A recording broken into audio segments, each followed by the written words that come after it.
तो दोस्तों आज हम बात करेंगे भगवान गणेश के, जिनको हम कई नामों से जानते हैं, जिनमें से एक नाम है विनायक और एक नाम है विघ्नहर्ता। पर क्या आप ये जानते हैं कि जापान में भी भगवान गणेश की पूजा की जाती है और उनके जापानीज नेम है विनायक तेन या कांजी तेन, जिनका आप हिंदी मतलब ढूंढे तो आपको पता चलेगा कि उसका मतलब भी विघ्नहर्ता होता है। तो कितनी कमाल की बात है ना कि हमारे गणपति बप्पा सिर्फ भारतीयों के नहीं पूरे विश्व के विघ्नहर्ता हैं। और जो लोग कहते हैं कि हिंदू गॉड सिर्फ भारत में एग्जिस्ट करते थे, तो ऐसा नहीं है। सनातन धर्म पूरे विश्व में एग्जिस्ट करता था और उसके अवशेष हम आज भी कई सारी जगहों पर देख सकते हैं। तो ये वीडियो गणपति बप्पा के लिए, और कमेंट करके जरूर लिखिए गणपति बप्पा मोरया।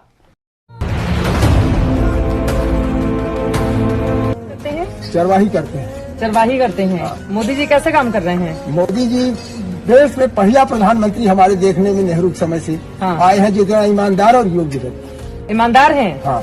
अब तो काशी विश्वनाथ कॉरिडोर का उद्घाटन भी हो गया। ये तो भाई जो संप्रदाय का होता है अपने धर्म के लिए करता ही है। मोदी जो कर रहे हैं ठीक कर रहे हैं। ठीक कर रहे हैं।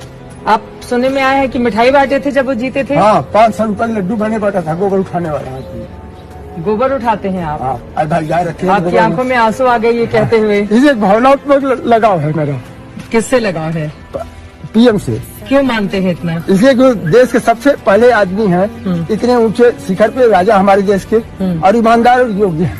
अच्छा, आप भावुक हो रहे हैं ये कहते हैं। बता रहे ये तरह तो हमने देश के लिए क्या किया। क्यों रहे हैं? इसलिए लगाव है, प्रधानमंत्री से लगाव है और वही योगी से लगाव है।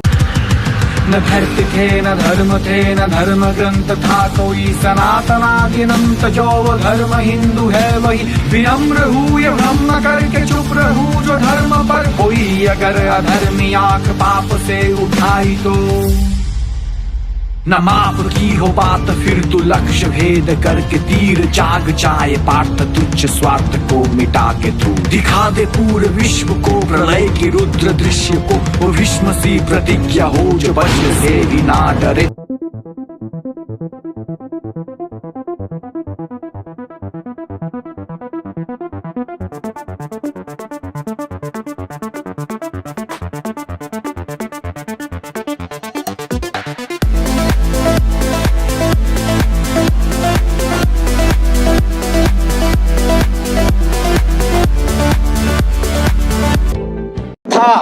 ऐसा हिंदुस्तानी सन्यासी, ऐसा सनातन का रखवाला जेल में डाल दिया गया। शर्म की बात है, डूब मरना चाहिए हिंदुस्तान के हिंदुओं को। और उन हिंदुओं के बलबूते पर जो व्यक्ति उस तख्त पर बैठे हैं, उन लोगों के लिए भी ये शर्म का विषय है, लज्जा का विषय है।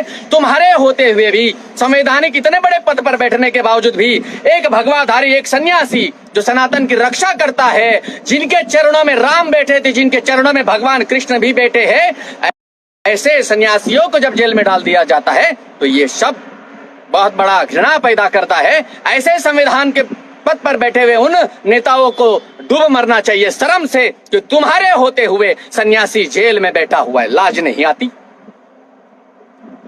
काशी तो अविनाशी, काशी में एक ही सरकार है, जिनके हाथों में डमरू है उनकी सरकार है। जहां गंगा अपनी धारा बदलकर बहती हो, काशी को भला कौन रोक सकता है?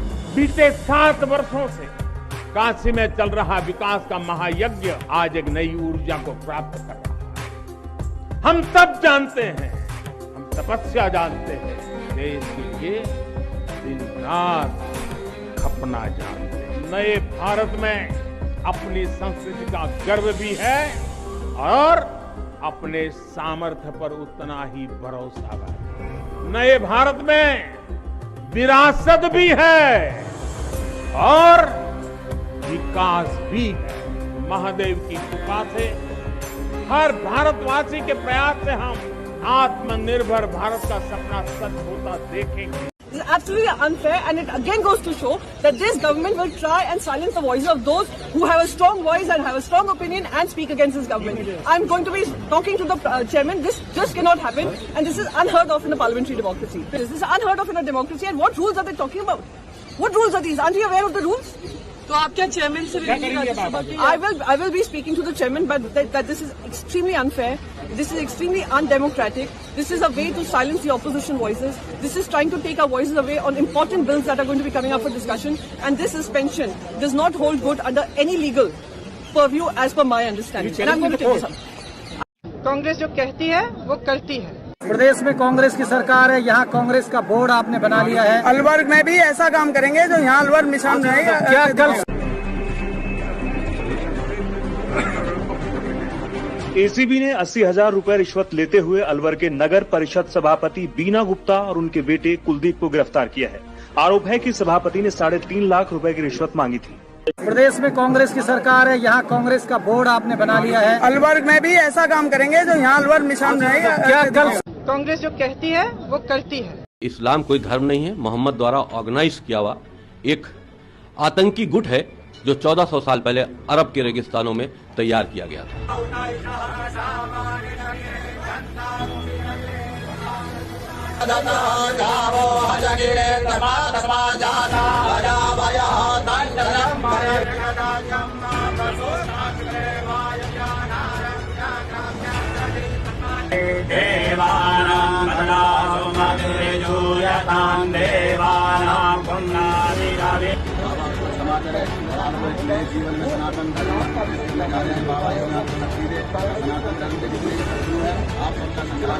धर्म परिवर्तन की यहाँ पर कोई बात नहीं है। जब मुझको इस्लाम से निकाल ही दिया गया तो अब ये मेरी मर्जी है कि मैं किस धर्म को स्वीकार करूं।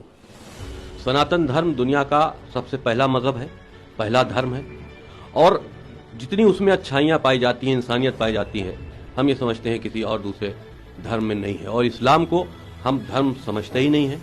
इतना पढ़ लेने के बाद इस्लाम के बारे में, मोहब्बत के चरित्र के बारे में और जो उनकी आतंकवादी चेहरा है उसको पढ़ने के बाद हम ये समझते हैं कि इस्लाम कोई धर्म नहीं है, मोहम्मद द्वारा ऑर्गेनाइज किया हुआ एक आतंकी गुट है जो 1400 साल पहले अरब के रेगिस्तानों में तैयार किया गया था। तो जब हमको निकाल दिया गया, हर जुमे को नमाज के बाद हमारा और महाराज जी का, यति नरसिंहानंद गिरी जी का सर काटने के लिए फतवे दिए जाते हैं, इनाम बढ़ाया जाता है। तो ऐसी परिस्थितियों में हमको इस्लाम कोई कहे या हमको कोई मुसलमान कहे, इस पर हमको कुछ शर्म है।